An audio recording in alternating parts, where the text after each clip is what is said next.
Um, Good morning. Um, Glad to have you with us. I'm Theo Brown, Director of the McClendon Scholar in Residence Program. I want to welcome you to this webinar on spiritual and moral response to the climate crisis. As many of you know, are familiar with our programs, McClendon Scholar Program was founded in 2006 by Dr. Jack McClendon.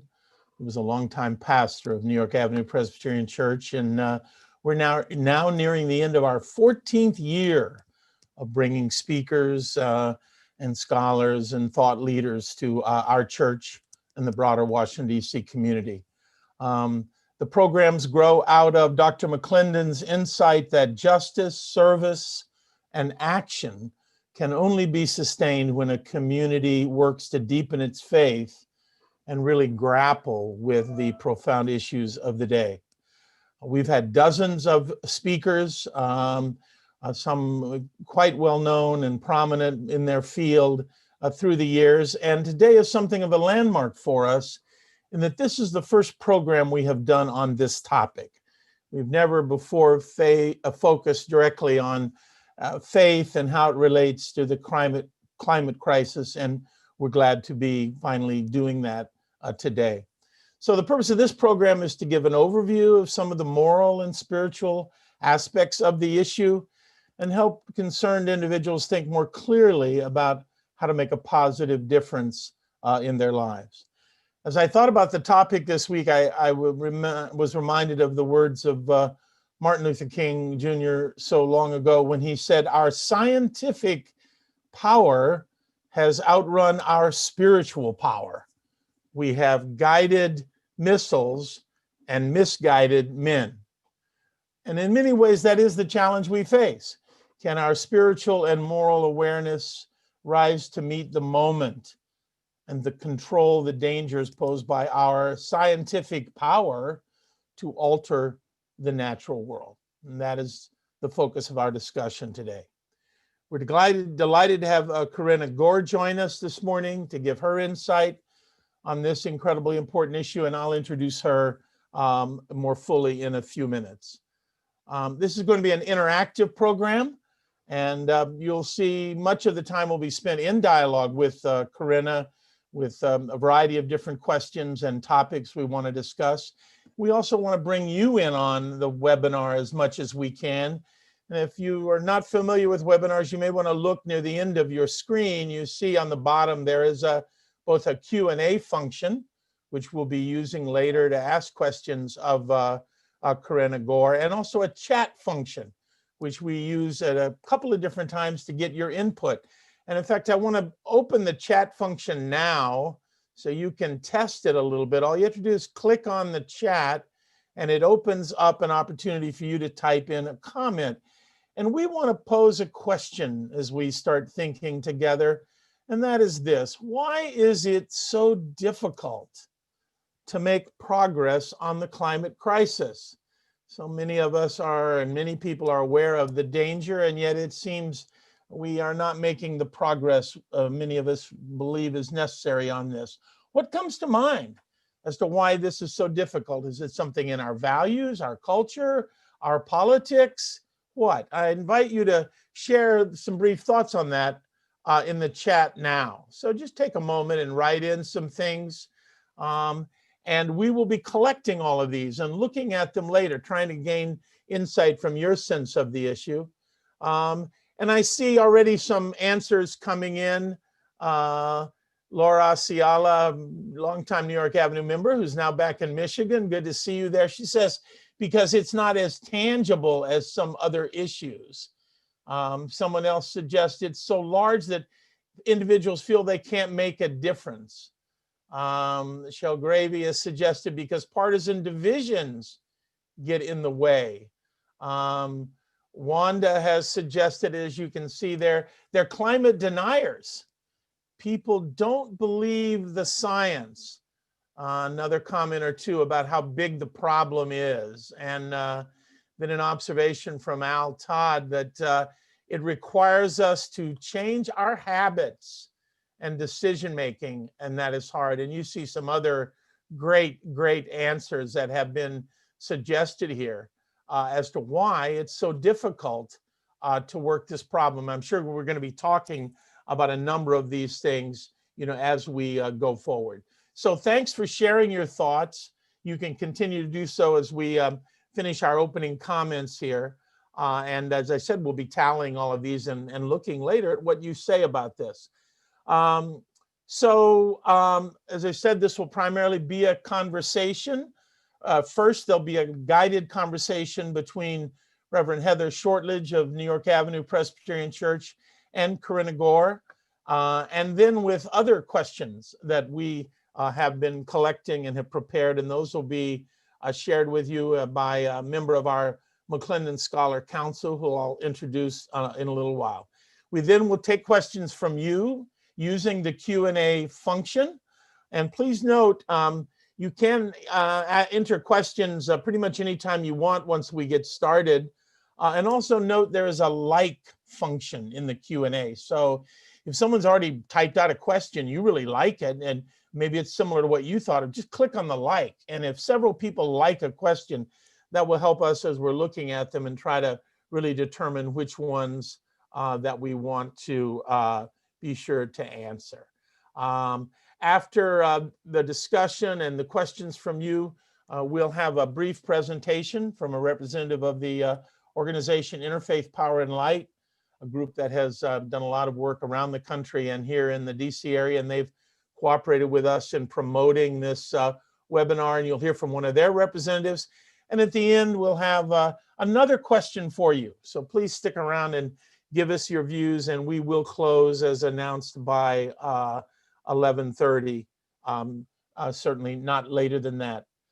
So again, glad to have you with us. I want to now introduce Reverend Heather Shortledge and Karenna Gore both to you, and then I will turn it over to Heather to start the conversation with Karenna Gore.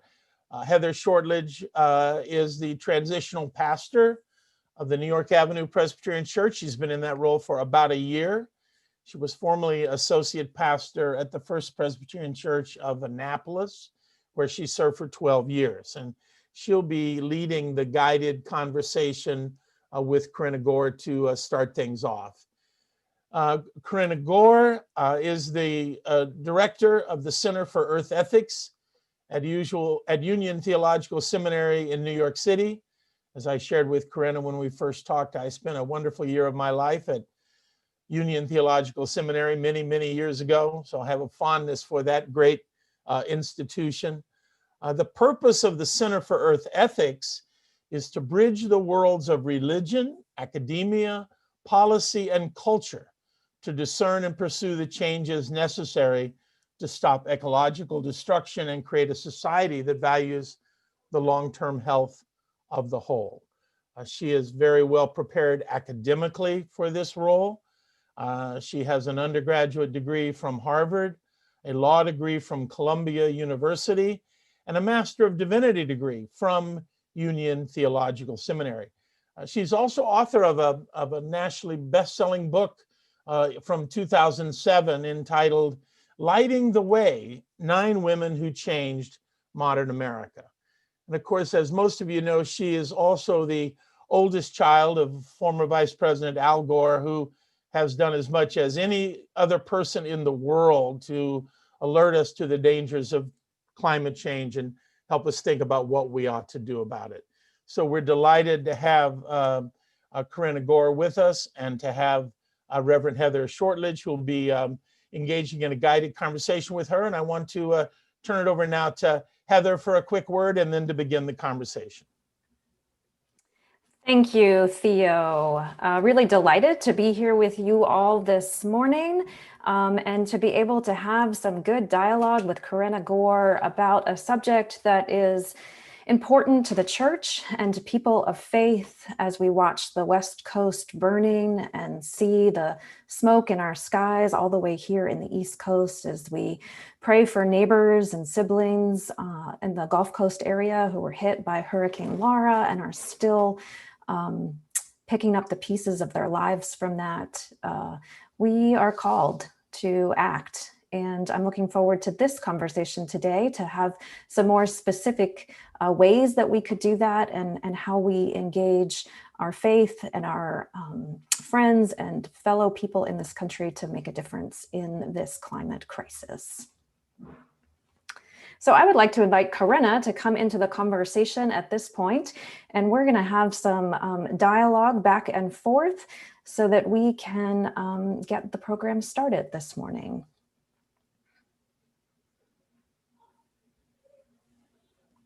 And in just a moment, our videos will show up and we will be together on screen. Good morning, Karenna. Nice for you to join us today. Really excited to be in conversation with you. I wanted to start out with just kind of your biblical interpretation of that call to love the earth and to be good stewards of our resources, our bodies, the planet. Where do you see in Scripture, where do you get that picture of loving the earth? Well, first of all, let me say thank you so much. Thank you to you, Reverend Shortledge, and to Theo Brown, who reached out to me many months ago when we thought that this would be an in-person gathering. Thank you to the New York Avenue Presbyterian Church. I'm very honored to be visiting with you all as a McClendon scholar as part of this wonderful program. And just delighted that we're able to connect this way. I congratulate and thank the team that's putting this together, because I've already enjoyed seeing comments from people on the chat. And it's a wonderful thing to be able to take advantage of this medium, even though we have some sense of loss of not being together personally. So thank you. Thank you for the question. I believe that, well, for me, thinking about the Bible and Scripture, one of the most famous pieces of Scripture that is cited is Psalm 24, "The earth is the Lord's and the fullness thereof." To me, that is important because humanity is not God. And that's an important distinction. Many times, of course, people look to the book of Genesis. We're called to be stewards of the earth, to till and to keep it. That is also a wonderful guiding principle. I have found in practice, to be honest, that there are distortions of that theology in which people have come to describe stewardship almost in terms of property ownership and domination, that this somehow gives license for a kind of separation and hierarchy, that humanity is separate and superior to the rest of the natural world. And I like Psalm 24 in the reminder that we are not God. The earth does not belong to us. We are of the earth. We are interrelated and interconnected in every way, breathing air, drinking water, our food from the soil. This notion of separation is illusion.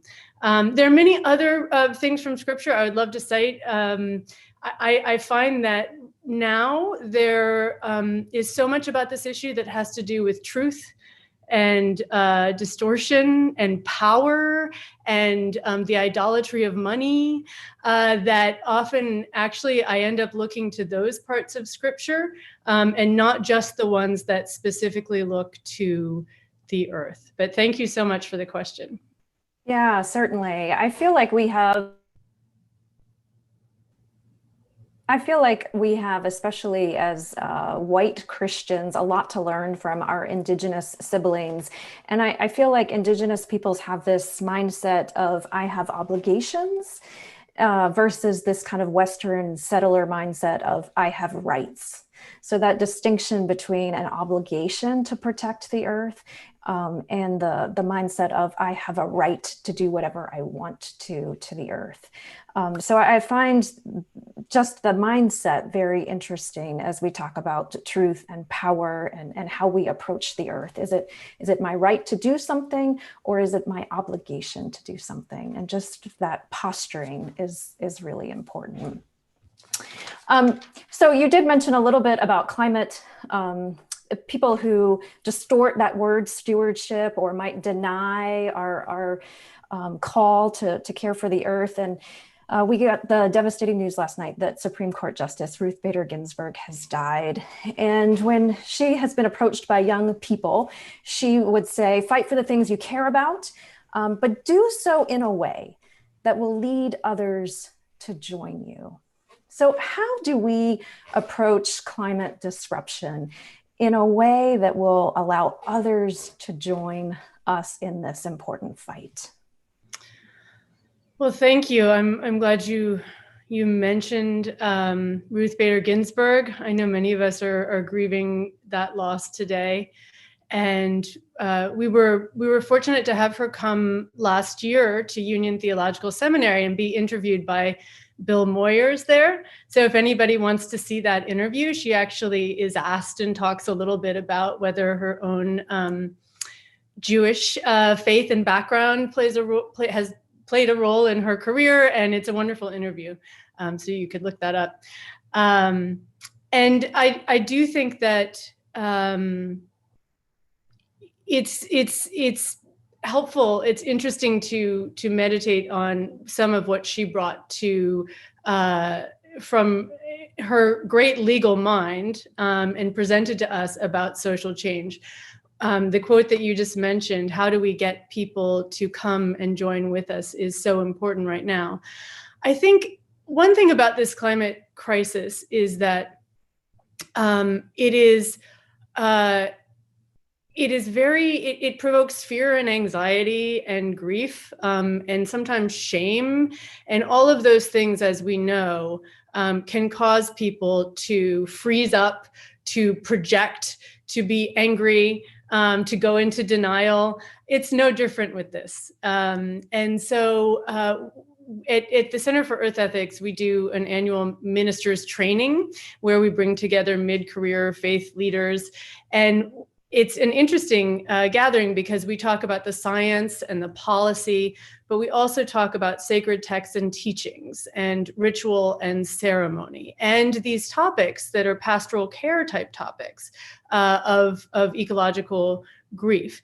So I think one way that we help galvanize and have others join us is to really be sensitive and careful around how emotional a topic this is, and meet people where they are. There's I know that some are familiar already with the climate scientist Katharine Hayhoe, who speaks as a Christian, an evangelical Christian, actually, and really emphasizes that this should be about shared values, and you don't want to be coming at people in any way in which they can sense that you have some kind of underlying disdain for them or suspicion of their moral faculties. I think we all want to be very compassionate and careful with ourselves and each other, because this is a time that is very emotionally fraught, and this is a topic that it's an existential crisis that has snuck up on many of us. And so it's important to use the ethical and moral language is in a very important frame, because this is about more than data and science and technology. If that were enough, it would be okay. It's not enough. Half of the global warming pollution that is in the atmosphere right now has been put up there in the last 20 years, the time that we've known the most about this and had the most available alternatives. And so it is about value systems. It is about our human perception and ability to make change. And if we can together see the best in each other and try to meet others that way, we're going to do much better in coming together to solve it. Certainly. I feel like Americans are really emboldened by technology and money, that if we use those two things, we can beat nature, we can conquer nature. And, even with all of the data and the science, Americans still move towards heat, toward coastlines, towards places that really we know are quite dangerous these days. So how do you get at that mindset of just the denial of the data, the science, the facts? Is that an emotional response of grief? Is that some of what we heard in the chat of this is just such a huge issue, people don't even know where to start? But why do folks turn away from data that seems to be pretty stark? Well, I think we've had, there are a few reasons. First, I think that we're living in a time where there's a resistance and a kind of resentment of experts, and a lot of times science and technology are grouped together, and this idea that these people know better than us, and there's unlimited progress that to be made if we allow them to come up with their inventions and reshape our society for us accordingly, is not. There's a really, I think, genuinely righteous indignation about that, because we can all see that it's not always that way. Technology without wisdom it can do terrible things. We see it all around us. And so we need to unravel those things, science, and understand that when we're talking about the science around climate change, this is really the laws of nature. This is really observing the natural processes around us. It's the carbon cycle. It's gravity. It's really it's a humble observation of the world. And if you are a person of faith and believe that this is creation coming from a creator, or, we should be clear, there are lots of different types of religious views, and that's more of an Abrahamic lens of a Jewish, Christian, Muslim. There are certainly other religious ways of looking at it. But if you believe in a creator and creation, then what better way to be close to creator than to observe those natural laws and processes? And so I think one thing is to maybe be careful about how we talk about experts and scientists and data and reports, and come back to this sort of common sense. I mean, really, like, taking a big step back is great. And for anybody, just to say, okay, since the Industrial Revolution, not really in the whole scheme of obviously geologic time and even human history that long ago, we started digging and burning the insides of the earth, the oil and coal and gas, and releasing it into the atmosphere. And the atmosphere, we look up from here, it looks limitless, but we've all seen the photo from outer space, and that's a thin shell. So and the heat, all of this global warming pollution from the digging and burning becomes trapped.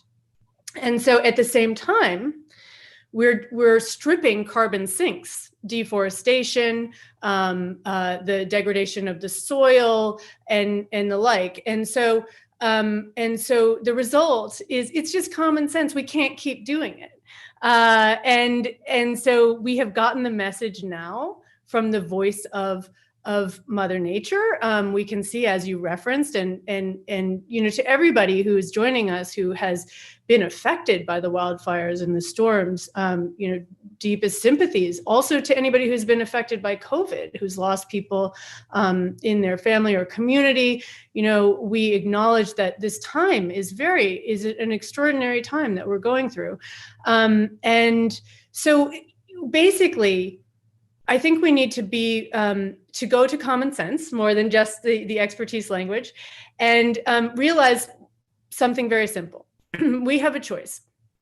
We have a choice between stopping the emissions, net zero emissions, or perpetually rising temperatures. We're already at about 1 degree centigrade above pre-industrial averages, and we can see what's happening.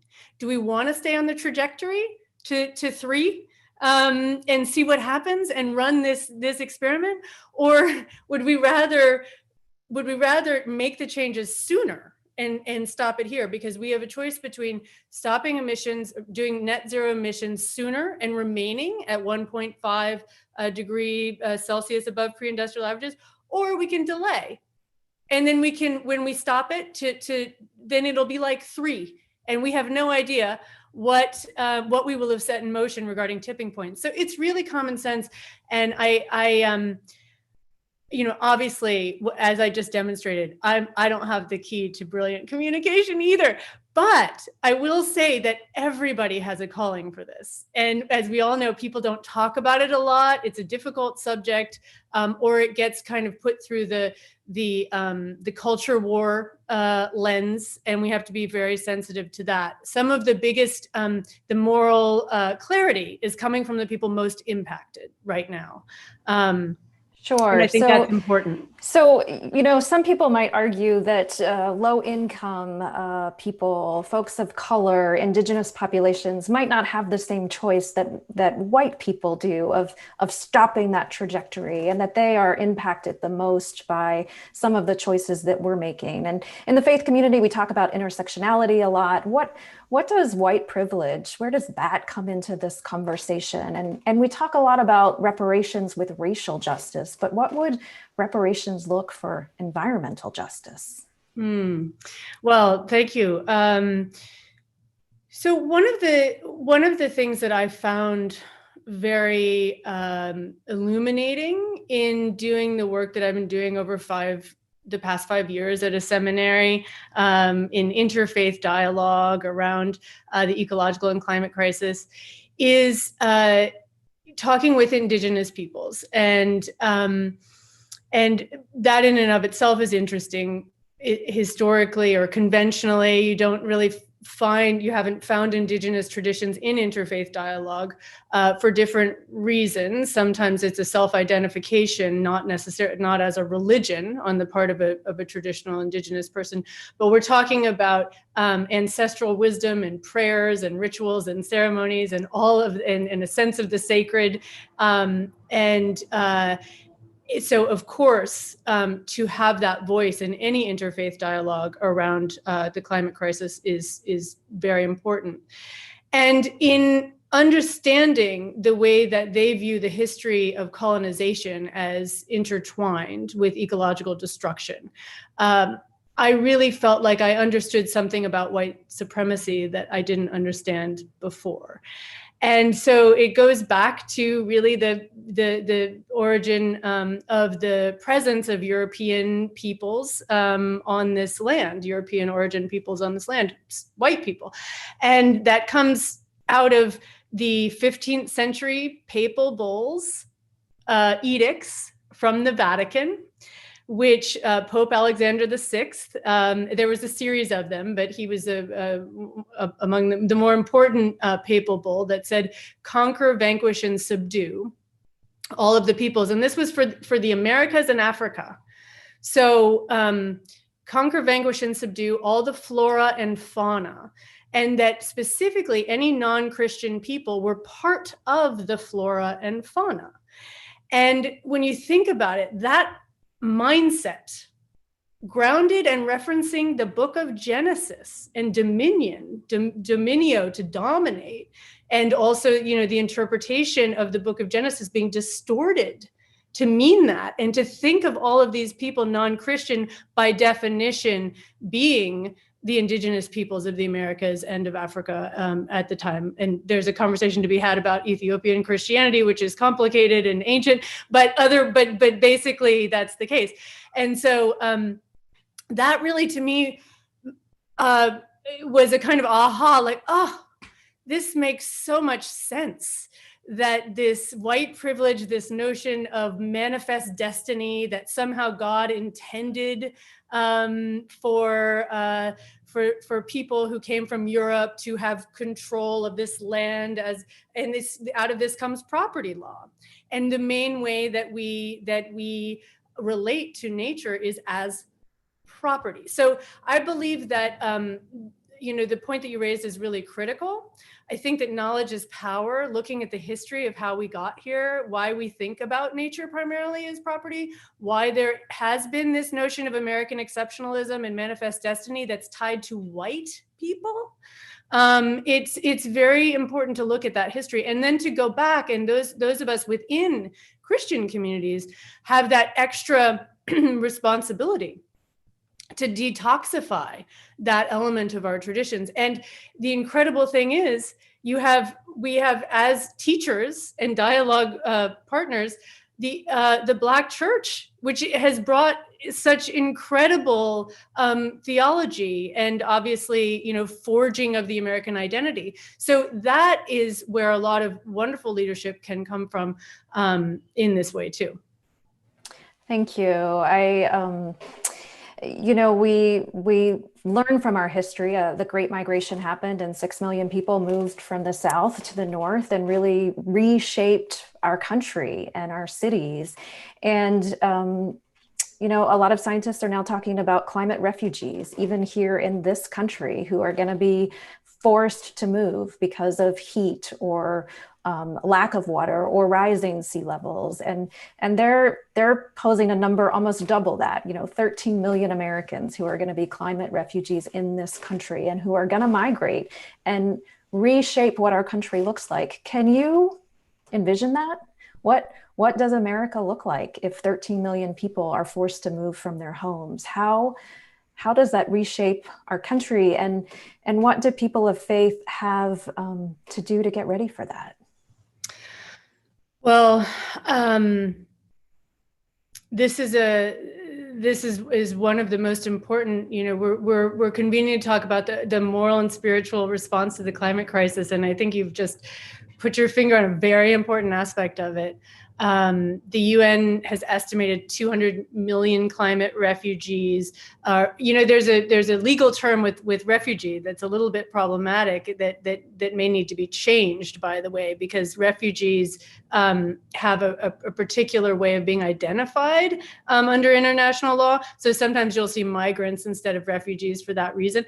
But in any event, 200 million migrants from climate by 2050.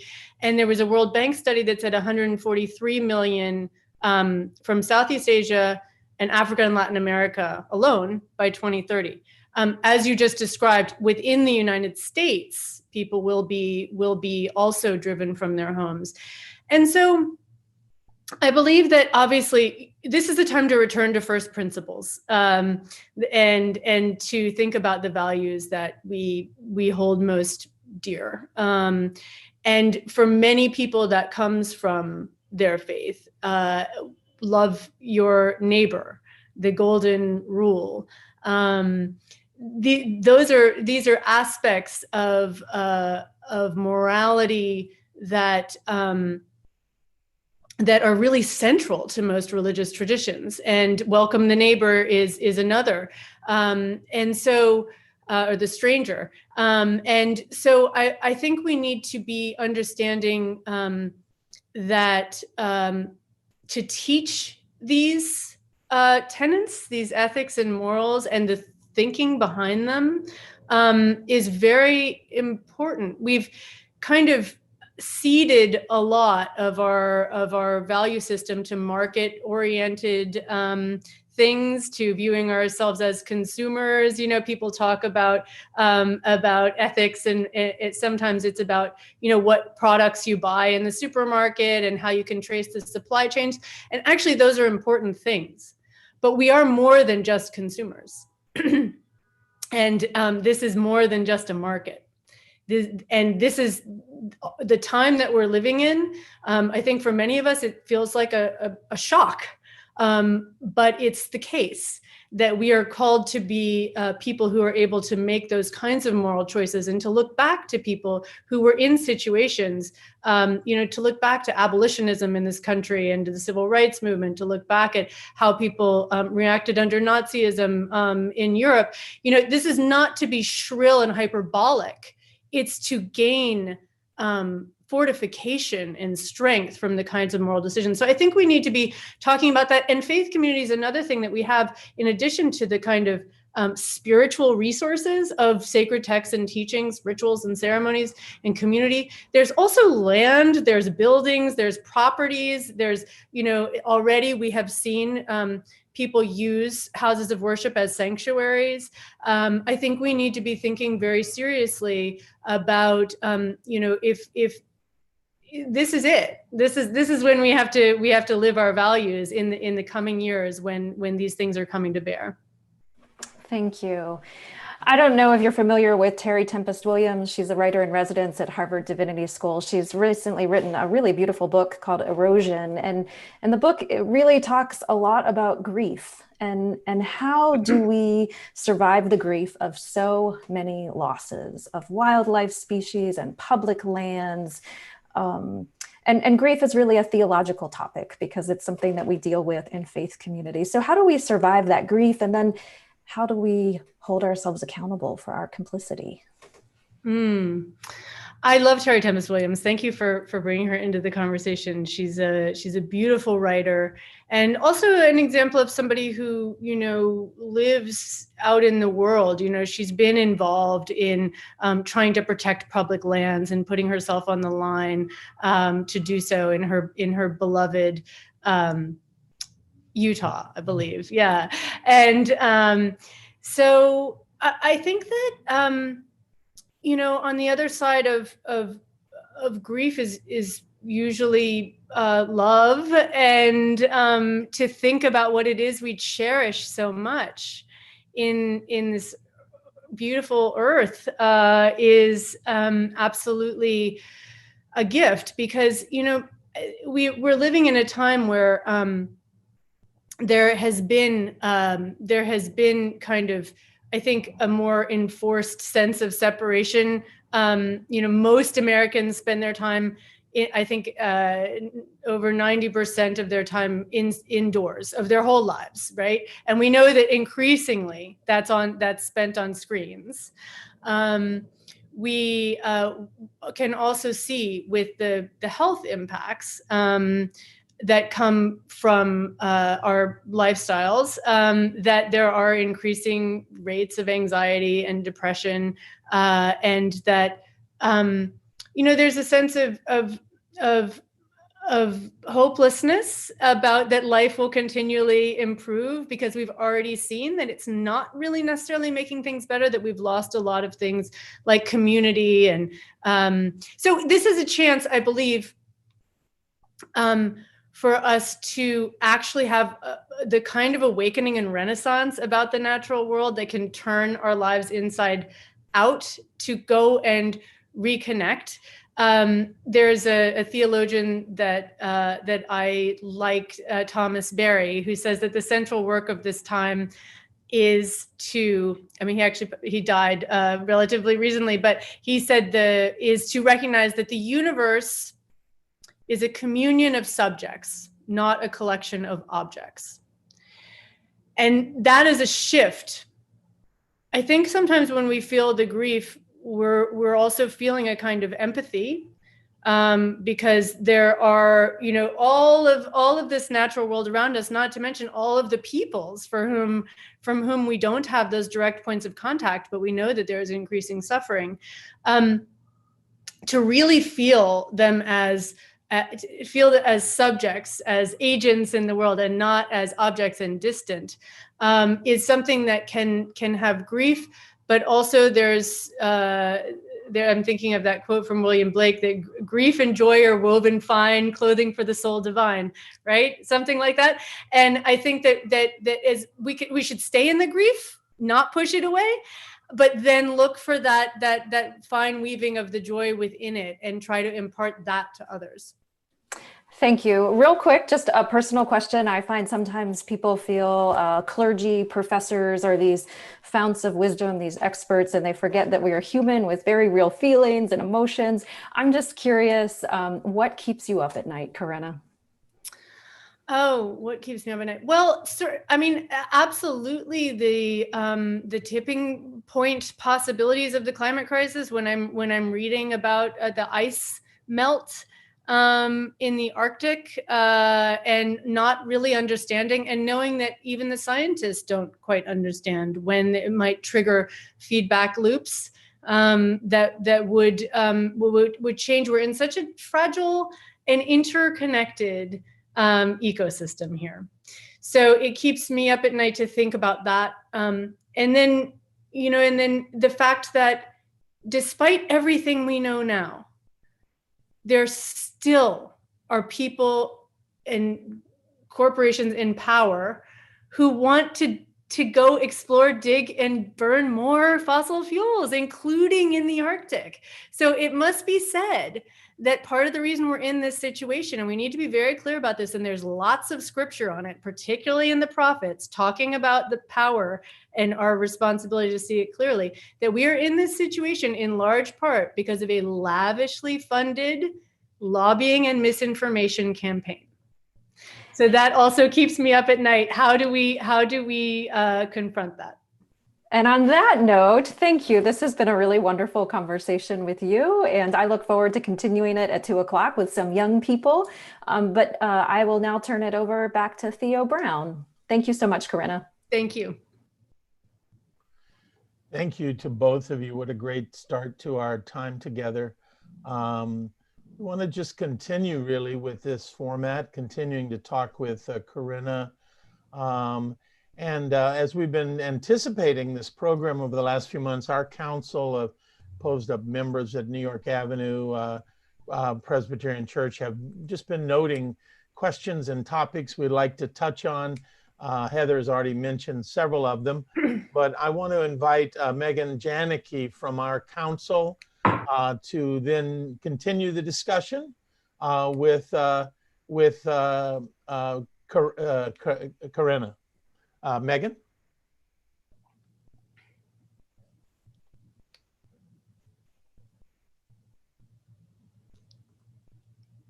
Hey, Karenna. Hi. Thank you again for being with us this morning. Thank you.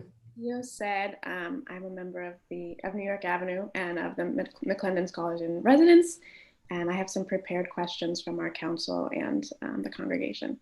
So something I find frustrating, and I know others do as well, is how politicized climate change has become. What is the role of people on the left in further widening this divide, and how do we combat that and the skepticism that many, particularly Republicans, may feel about climate science? Oh, I think that, well, it is quite distressing, the partisanship and political polarization. And excuse me, I think we all have to take responsibility for it. I think, some of the lessons that we learn in our personal lives about communication also apply to the civic sphere and space. And we need to understand that anger, letting people sense your disdain for them, always, looking for an exaggerated kind of view of their flaws instead of trying to hear the best and think the best in of the people who are raising concerns or are asking questions. These are all things that are really important. We need to be able to, I think, dial back the anger and have compassion for people that are not yet there. That's not the same thing, though, as caving to really wealthy and powerful interests who have a stranglehold on our government. And I can't, I don't want to. Sometimes the conversation around the need for personal understanding can cloud the need to also really be willing to confront power where it's being abusive, which it certainly is in this situation. Yeah, thank you for that. I totally agree. At this stage, I think individual behavior changes are more a demonstration of stewardship, care, and responsibility. So with that, though, how do we think about our role in this crisis as a collective? So within our congregation, our local communities, and the nation? I think that, you can use your, there's several ways that people can act to take responsibility for this. Using your voice, talking about it, is very important. It's surprisingly important. We're seeing now that it's being covered somewhat in the media, but for so many decades, this was not even being addressed. And for a lot of people, it's a topic that feels taboo. because it's been politicized, but then that's a kind of vicious cycle, right? And we shouldn't, let's not engage it that way.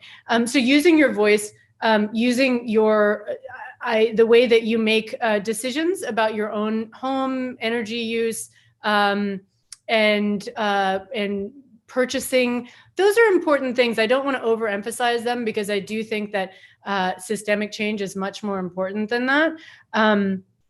But one of the things that I do like about that consumer part of it is that it can infiltrate your consciousness, so that, you know, I think some of us have sort of seen this. If you start to think about your plastic use, for example, and I say plastics in part because they are a petrochemical industry product, and actually there's a big effort to kind of ramp up plastics production now, and so I just speaking for myself, if you are aware of it, it's like that Pope Francis uses the term painfully aware. You know, we're actually asking ourselves to become painfully aware instead of numb.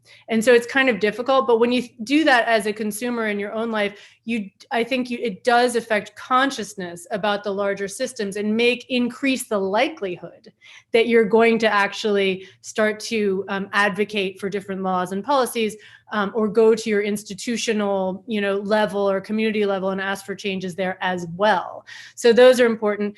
And then finally, of course, voting. You know, this is a nonpartisan event, and we're not going to tell people who to vote for, but, you know, we can all agree civic engagement and fighting voter suppression are also really critical part of being able to solve anything. Thank you. In the context of the pandemic, so as we're kind of in this place where there might be an opportunity to do things differently as economies are kind of halted and maybe coming back on, what do you think? Do you think there's an opportunity there?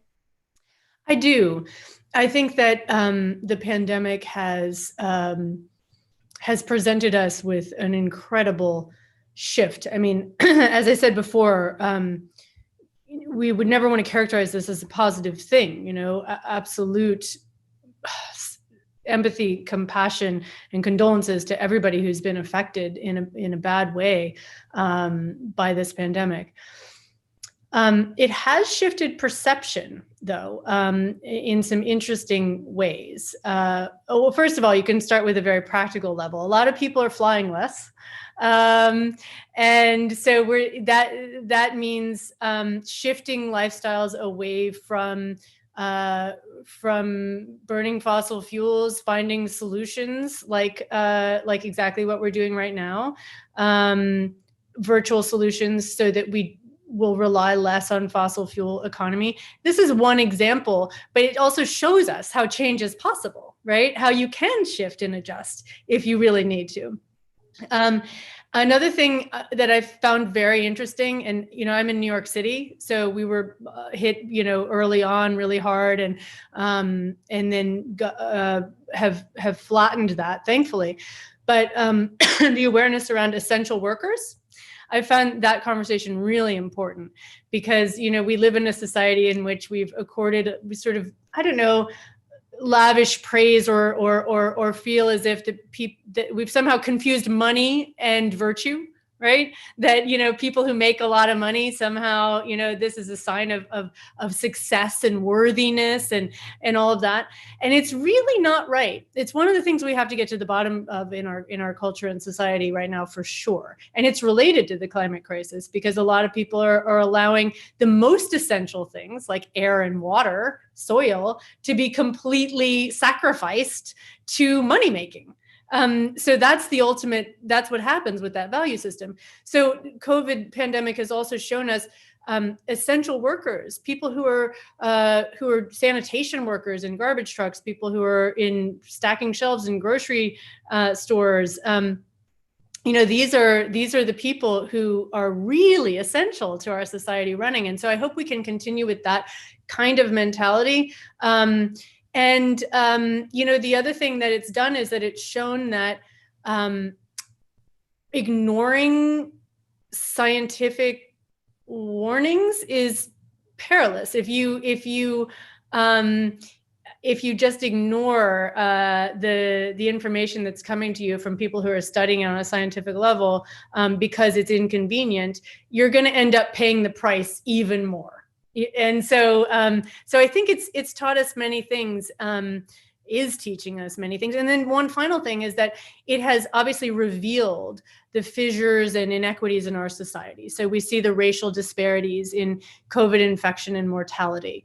That connects to a whole conversation about underlying health conditions and how we need to get at the structural racism in society. And of course, as we know, there's a whole level of awareness around that from the high profile exposure of these horrific murders of Black people by police. So this is a time of revelation. And as many people know, that is actually part of the meaning of apocalypse. We hear this word apocalyptic, and it's a time of revealing. So I do believe, thank you for your question, sorry to go on so long, but I do think it's a big one, and that we do have many things to learn. Thank you. I'm really compelled by the idea that everything in the natural world is connected and relies on one another. A new report shows that wildlife around the world is declining at an alarming rate. How do you think about the problem of increased extinction? And how do we think about it in relationship to the future of humanity? Well, I think that, excuse me, I was born in the early 1970s, and half of the wild animal population has disappeared since then. I have read that several times now. And I think that, this is known as the sixth great extinction. There are 1 million species at risk of extinction now. And I think it's a fundamental, basic moral question. What moral obligations do we owe to other human beings across space and time? And also, what moral obligations do we have to other species? And it's not just to the species themselves, it's also to future generations, because imagine depriving our children and grandchildren of a world that is so full of vibrant life. There are people of means who spend all this time taking care of trust funds for their kids, but why would you not take care of the ocean and the forest that, they might live in a world in which they can then explore and navigate this wonder and beauty. So I believe on many levels, it's a moral obligation. And by the way, if you're a Bible person and you really just look to scripture, Noah, God's command to Noah, keep them alive with the life forms on the ark. So it's pretty clear on that level too, that this is a moral mandate. Thank you. That brings me to my final question. So I just read The Overstory by Richard Powers, which is a really compelling and beautifully written novel about trees and about the unity and sanctity of all life and kind of the preservation, like you mentioned. What do you recommend? What are some books, fiction or nonfiction, spiritual or not, that you would recommend for people interested? It's such a good question. I read that too, and I really liked it. It's really wonderful. So I'm going to second you on that. I have so there's a book called The Arsonist by Chloe Hooper. And she's an Australian writer, and it's about actually the fires in Australia, not the most recent ones, but before that. And it's a really interesting kind of thrilling, true story about investigations into those fires. It's hard to believe we see the West Coast on fire in our country, and then you think back, Australia, remember? It's like was on fire so recently, and then before then we were all alarmed about the fires in the Amazon. So we need to not be inured to this, and it is an incredible thing to see that there are fiction writers who are now more and more actually giving us that space to sort of meditate on it. I read nonfiction as well. I'll say that Bill McKibben's book Falter, I think, is really wonderful, his recent book, because it goes into not only climate crisis, but also artificial intelligence and the moral implications of it, and kind of a deep exploration about how we got here in our society, and what does it mean to be human, and how are we grappling with it. And it's also quite funny in places, which I really appreciate, because I think with these topics, as if we can fit a little humor in, goes a long way. So those are some suggestions. Thank you so much. I think we're turning it back over to Theo now. Thanks, Karenna. Thank you. Thank you. Thank you, Megan. It was a great conversation, a lot to digest there. We want to just continue with your questions primarily. As you can see, several have already asked questions, and a number of you are using the like function and identifying questions. So look at those and see if there are any you want to like or one you want to add. And I want to ask one question before turning to the ones that you all have submitted. Just to mention, in case anybody's forgotten it, we are in the middle of a presidential election and are going to have a president, perhaps a new one, perhaps not.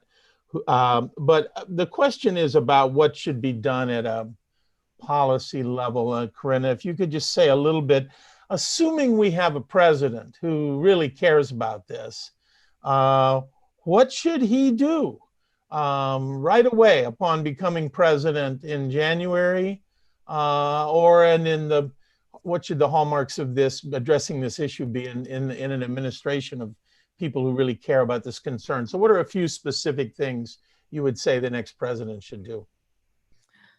Well, first of all, obviously make it clear the United States will not leave the Paris Agreement, and will provide leadership for the rest of the world. That's something that needs to be quickly reversed.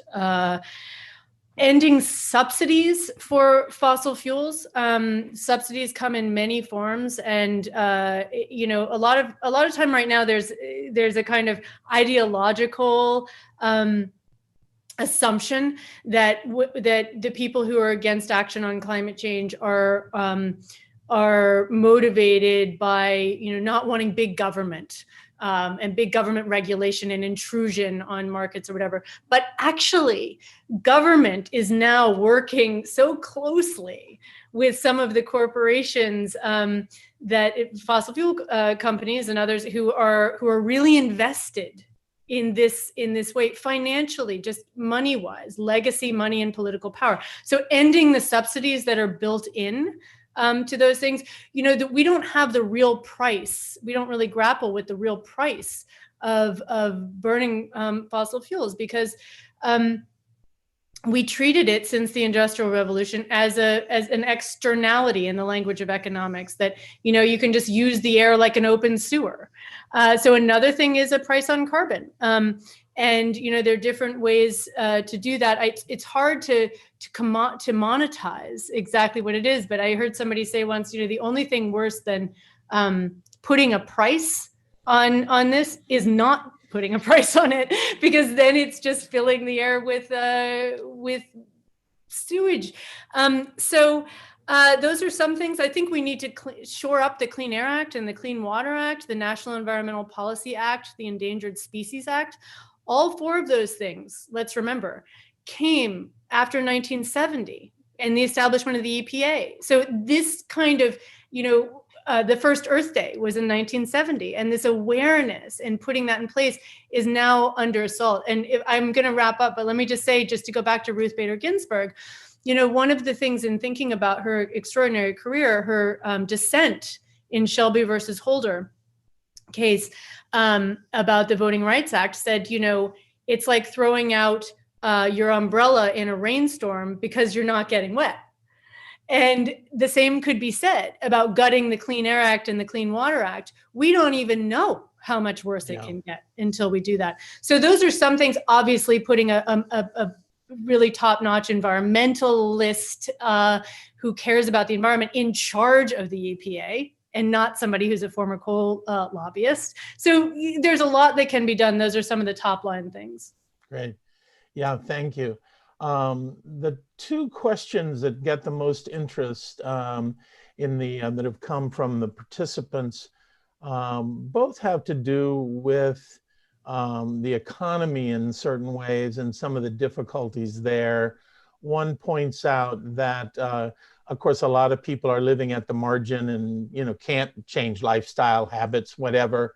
And then it raises just the whole question of the wealth gap and how do we join the goals of fighting climate change and closing the wealth gap? And there was another question relating to people's fear of losing jobs. And this came up a lot in the early comments at the very beginning. We said, why is this so hard?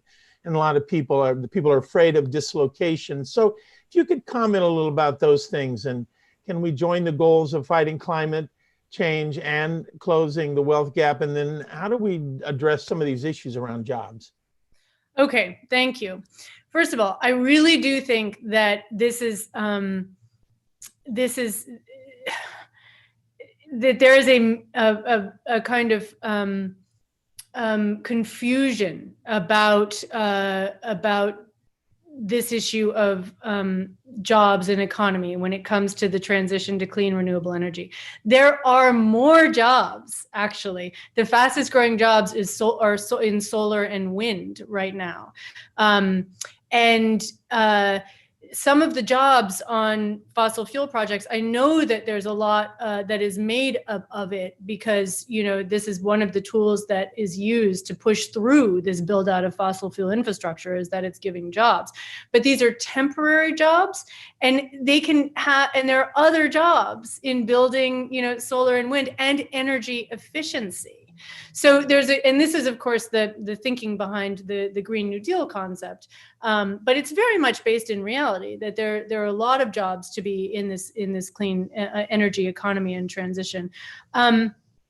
In terms of lifestyle changes, of course, when we're talking about lifestyle changes, we're not talking about the poorest people making those changes. I mean, one of the moral dimensions of this problem is that the people who are most responsible for emissions are those who are going to be able to protect themselves from the impacts. And those least responsible are paying the biggest price. So to be clear, when we're talking about lifestyle changes and all those things, it's not to put that on the people that are already struggling to make ends meet. The other thing, though, is that, you know, things are changing so much. The costs of energy in this current iteration, the way there are utilities who are very much kind of enmeshed with the fossil fuel system and overcharging people for energy. And so 5 years, this is an interesting fact. So 5 years ago, electricity from renewables was cheaper than from fossil fuels in only 5% of the world. And today, electricity from renewables is cheaper than from fossil fuels in 2/3 of the world. It's moving that fast. And then 5 years from now, it's estimated it could be in 100% of the world. So why is there not a bigger shift to renewable energy? Because of the money and power entrenched in the system of fossil fuels. So I think we need to be very clear that there are jobs on the other side of it. And also the other thing is that the poor suffer the most on the front end, not only from climate impacts when there are stronger storms and floods and wildfires, but also from air pollution. So the same activity that's the primary driver of the climate crisis, the digging and burning of fossil fuels, also causes air pollution. And this is very racially skewed. So just to give one example, African-American children are 10 times more likely to die of asthma in this country than white children. And that is directly related to the fact that 68% of Black Americans live within 30 miles of a coal-fired power plant. 70% of Black Americans live in counties that are in violation of clean air and water standards. So it's important to look at those facts when we talk about this. And yes, the status quo has been justified. I'm sorry to go on for so long, but I just think it is really important. No, it's an important question. Go on. Yes. Okay. So one concept that is a theological or moral philosophy concept that I think is really helpful, is a concept of structural evil. So I have to reference Cynthia Mo-Labeda, who's a great eco-theologian, who wrote about this. So structural evil, one of the key, and Dietrich Bonhoeffer, who was at Union, who actually was executed by the Nazis when he went back to his home country of Germany to try to stop Hitler, was somebody who understood structural evil. And people look at cases like Nazi Germany to understand it. So one of the key characteristics of structural evil is that it easily masquerades as good, okay? So the question that's being raised, I think, is also, it's important for a few reasons. We need to deal with it honestly. And it's also important to recognize that people have gone to great lengths to make it seem as if a fossil fuel future is good. And it masquerades as good because of this idea of jobs, this idea of energy poverty, ending energy poverty. But when you look closely, it's actually not true. The poorest people are the ones that are going to suffer the most if we continue on this trajectory. And there are jobs in another way of doing things energy-wise. Good.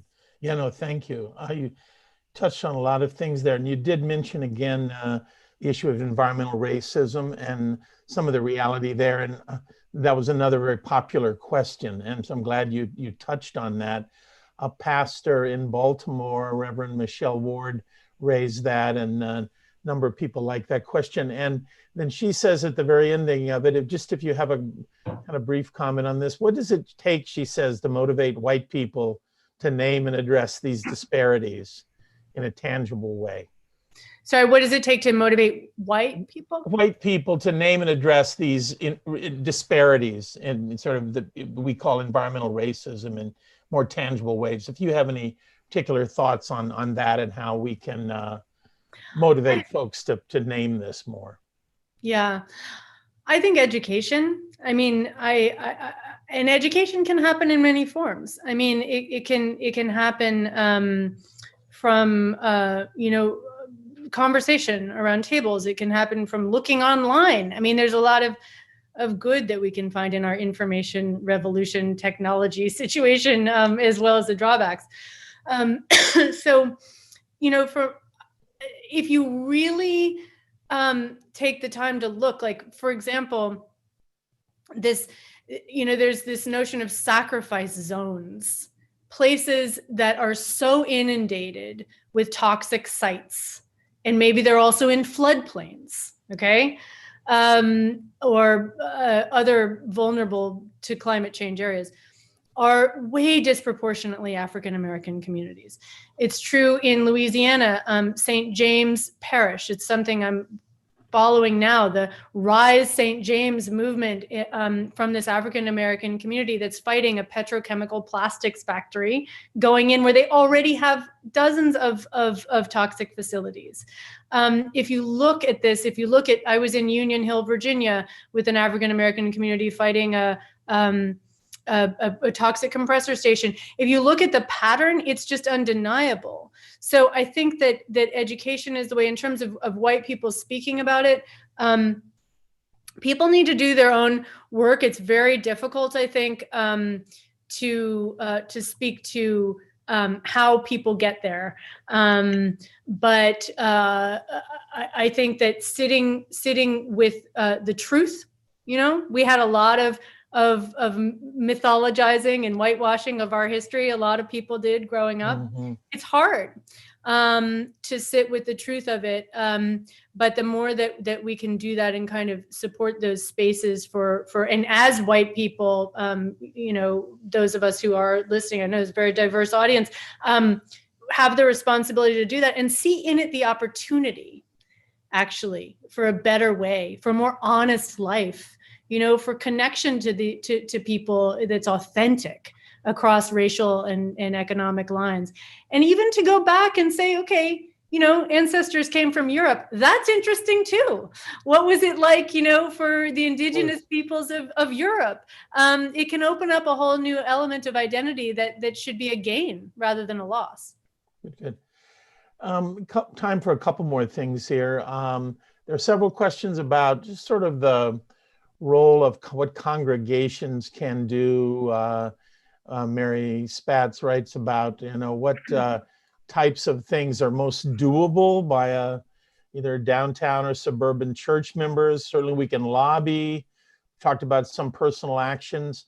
Do you have any general advice for congregations who want to get really engaged? And are you aware of any particularly creative or successful things, models of what congregations have done on the climate crisis? Well, I think, first of all, I know we're going to hear from Interfaith Power and Light. They're a great leader on this. Green Faith is another organization doing good work. The Parliament of the World's Religions. There are many faith-based environment groups that are doing excellent work on this, and I would refer to their websites and such to get good answers. But from my perspective, I think, there's the practical level, like look into whether or not you can put solar panels on your church. Think about energy efficiency, think about composting or recycling. Those are good things to do because it's hard, but in spiritual communities, we're also practicing humility, right? And humility and the root of hummus and human is all earth. Right. So it's all part of a good practice. And even the hard parts and the tedious parts should be seen as opportunities for us to practice spiritual growth. But I also think it's more important for congregations to actually take the time to look around and see what watershed are we in. How can we connect to the natural environment around us in a meaningful way? Go outside under the trees and give people that opportunity to breathe, in communion with the earth, touch the ground. Those things can be quite powerful. And then also, who are the communities near us that are bearing the burden of the waste of our society, of the environmental justice communities? How can we be in fellowship with them, support them in some way? And then back in time, who were the indigenous peoples of this area? Did they have any sacred sites? What language did they use? Because sometimes those words in indigenous languages open up a whole other spiritual or metaphysical conversation, actually. So those are some examples of things that I have seen and heard about. And I've been in spaces of faith-based activism. Interfaith especially is powerful. Like in Union Hill, Virginia, I mentioned before, in which it can really make a difference. Starting from that place can be powerful for even the secular people in a movement, because a lot of people are hungry for a sense of deeper values and meaning in order to do this difficult work. There are a couple of questions about different forms of energy and whether they play sort of a role in transitioning to where we want to get. A couple of people, one question about is there a role for nuclear power as a transitional kind of thing? Someone else has asked about fracking. Maybe do we need that in the short run, or is that not a transitional? I know some have argued that's a transitional thing we could do. Just a little comment on how do we energy sources as we transition to where we know we want to go, in the long run. Yeah. So interesting. I think so. My own views on first of all, let's acknowledge that that these are difficult, sometimes calculations for people to make, and we're all learning and gathering information. For nuclear energy, the problem is the waste. Speaking of one of the points of scripture that I was thinking about just yesterday was from Luke 8:17. For nothing is hidden that will not be disclosed, nor is anything secret that will not become known and come to light. The reason I mention that is because I think that's true about waste. The waste we act so, and the idea that we're going to bury nuclear waste deep in the earth makes me think of that scripture from Luke. Yeah. It's like it just doesn't work that way. In the spiritual laws, it just doesn't, if we can. So I worry about nuclear waste. Obviously the relationship to nuclear weapons is something that's also a security threat when you're dealing with nuclear power. And I'm told it's quite expensive. And people who live around nuclear reactors are vulnerable to health problems, particularly if and when things go wrong, which with increased climate impacts, they're more likely to. So I am not a proponent of nuclear power. However, I do understand from Climate Hawk's perspective about the nuclear plants that are already functioning right now.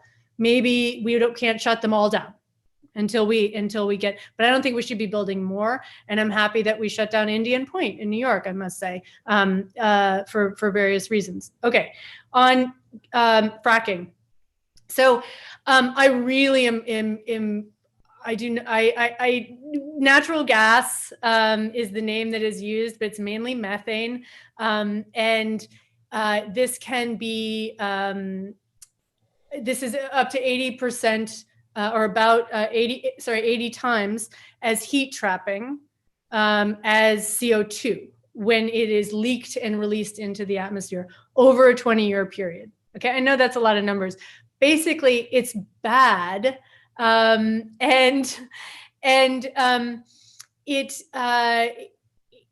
it has been sold. It's a PR campaign. I mean, there are many, many people who felt, okay, so when it's burned, it's half the carbon emissions as oil.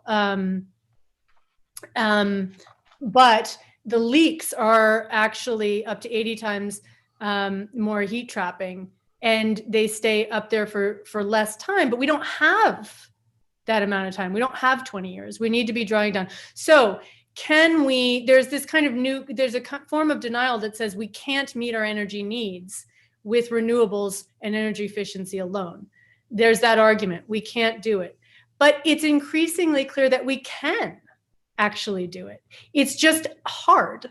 So how willing are we to make that effort is the question. And I think we should put absolutely everything we can into doing this with clean renewable energy and energy efficiency.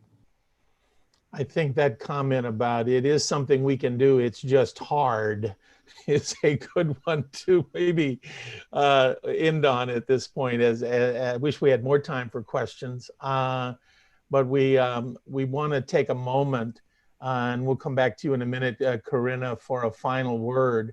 But we want to take a moment to think a little bit again about congregations, since many in this webinar are associated with a congregation one way or another.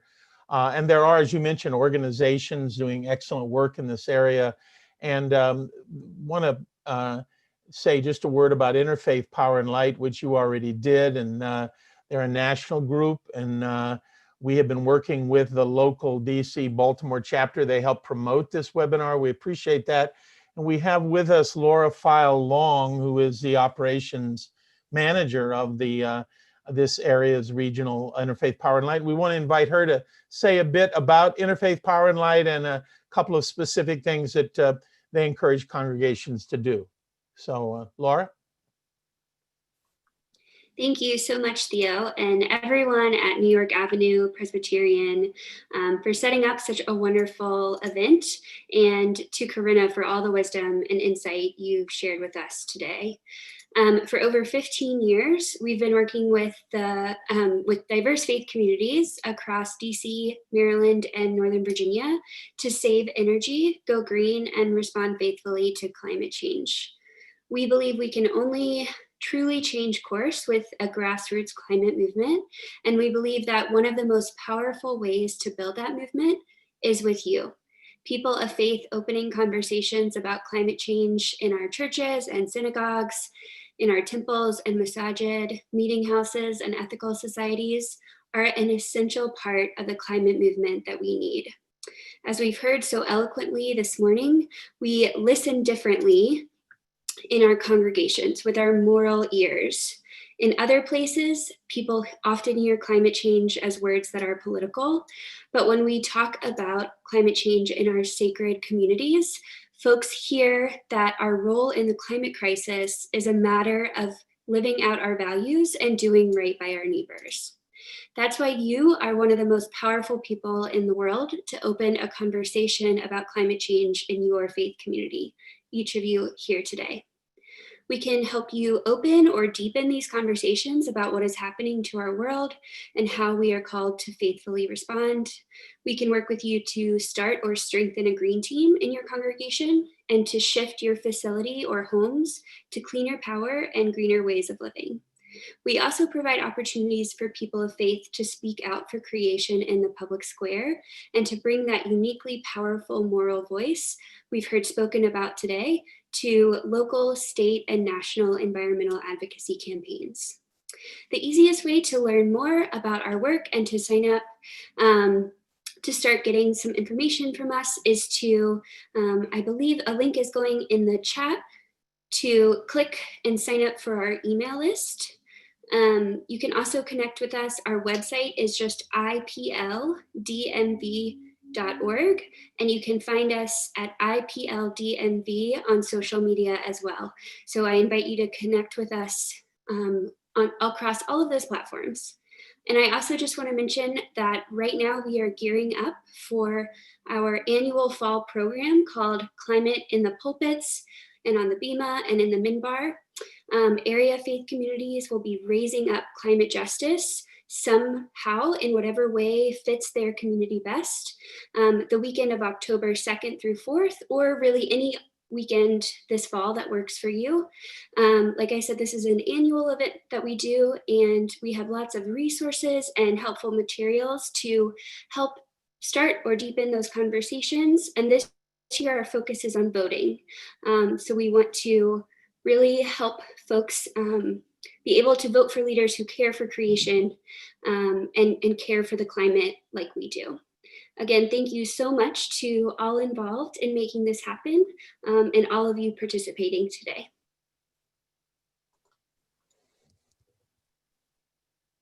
Thanks so much, Laura. Appreciate you sharing that. And I hope folks who are interested in learning more about the organization will follow up and learn more about it. Again, we appreciate Karenna, you being with us here today and talking with us. It's been a wonderful conversation. The time has gone very quickly. Wish we had more time to talk with you. But before I make just a couple of closing announcements and actually invite everybody to make a comment in the chat, I hope you'll stay with us here. We want your opinion on something about our conversation in a moment. But before we do that, Karenna, I just want to invite you to make, if you would, some final or closing comments you want to share with us. Well, thank you so much, Theo, and thanks to everyone at New York Avenue Presbyterian Church in Washington. I have really enjoyed this. Wonderful questions, and very appreciative of the time that you all took, and I'm quite honored that you invited me. So in closing, I want to bring forward the words of a friend of mine, or a construct from a friend of mine, Reverend Henrik Grape of the Church of Sweden. And he said that in every room in which there are decisions made about energy and environment policy, there should be 3 empty chairs, and they should be designated for those who are most impacted and least likely to have a voice. The first for the poor and marginalized peoples of the world, the second for future generations, and the third for all non-human life. And if you think about it, it is not only true that it would be more fair and just for those voices to be heard or acknowledged or conjured in our minds, but also that is the way towards a health of the whole. Had we been paying attention to those 3 categories this whole time, we would not be in the crisis that we're in. And I believe that we have a lot of resources and reserves and motivation and inspiration in our faith traditions to help us to see that. And I believe that if we recall the words of Martin Luther King, injustice anywhere is a threat to justice everywhere. It speaks to the need to pay attention to those 3 empty chairs. And it's also quite similar to the concept from Thich Nhat Hanh, the Buddhist teacher, which is we are here to awaken to the illusion of our separation. The illusion of our separateness, I think is how it was translated. So I just want to leave, to part ways by saying that I believe that's happening. I believe that we're living in an extraordinary time together in which we are awakening to the illusion of our separateness, and that there are wonderful opportunities to create a more just and flourishing and thriving world together while we face this crisis and avert the catastrophe that would happen if we remained with business as usual. So thank you so much for the opportunity to share with you. I very much enjoyed it, and hope to see you all in person one day.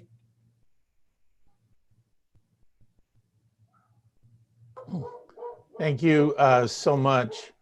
I think my daughter's dog has started barking as soon as I unmuted here. So that's, thank you so much, Karenna. Boy, I'll take a lot of things from this conversation, but the idea of the 3 empty chairs is really, really powerful as a way to thinking about this.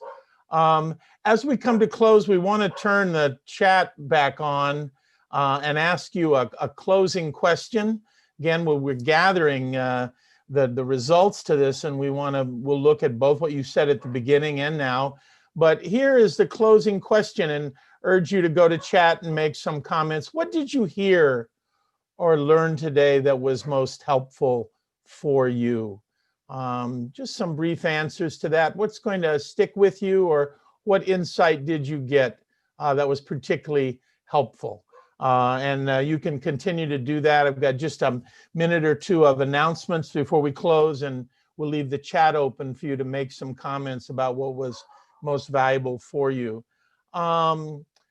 A couple of you have asked, and I had some inquiries before about whether this will be recorded and whether this is available to view later, and that it is indeed. And the link for this webinar will be sent out to our mailing list sometime in the next few days. And also we'll have it up on the New York Avenue Presbyterian Church website on the McClendon Scholar Program page, I'm sure by early next week, where you can go there and click a link, and you can also see many other people who have whose previous talks, if they're of interest to you also. One other thing I want to share is, as Heather alluded to earlier, we have a smaller informal conversation this afternoon with Karenna Gore. It's primarily focused on youth and climate change, and we've invited students and some young adults, but we also have a few open spots. We don't want a huge crowd because we're going to have a Zoom meeting and really talk more informally and with Karenna, and again around issues of youth. So we invite youth, or I will say the young at heart, to join us. If you're particularly interested in that question or issue and you'd like to join in that, then email me at this address that's on the screen, dialoguedays@aol.com, and I will send you a link to this conversation, which is from 2 to 3 this afternoon. If again, it's focused on youth and climate change. If you work with youth, if you have a particular interest in that, or if you're a young adult or a student of some sort, we really urge you to participate in that. As mentioned before in some of our other programs, we will be having yet another program with James Foreman Jr. We had 2 webinars with him last month. We don't have the date for that yet, but we will have it soon, and we will send it out. It'll be on a weeknight in October. So thank you again for joining us, everyone. Continue to make your chat comments if you want. And if you're interested in the 2 o'clock session, let me know. And I'd like to, as we close, call on Reverend Heather Shortledge again for some words of benediction. Thank you, Theo. Our words in closing come from the Church of Scotland minister, John Philip Newell, and he has a lovely little book called Praying with the Earth. And I love the preposition there because so often I find that Christians and people of faith will often pray for the earth, but he calls us to pray with the earth. So hear this prayer of blessing from John Philip Newell. The blessings of sun, the blessings of moon, the blessings of east and west to guide us on the way, to lighten our eyes, to strengthen our will and our loving, the blessings of earth, the blessings of air, the blessings of fire and water, to fill us with heaven, to free us with mercy, to stir us with flames of compassion. May it be so. Amen. Thank you so much for joining us today.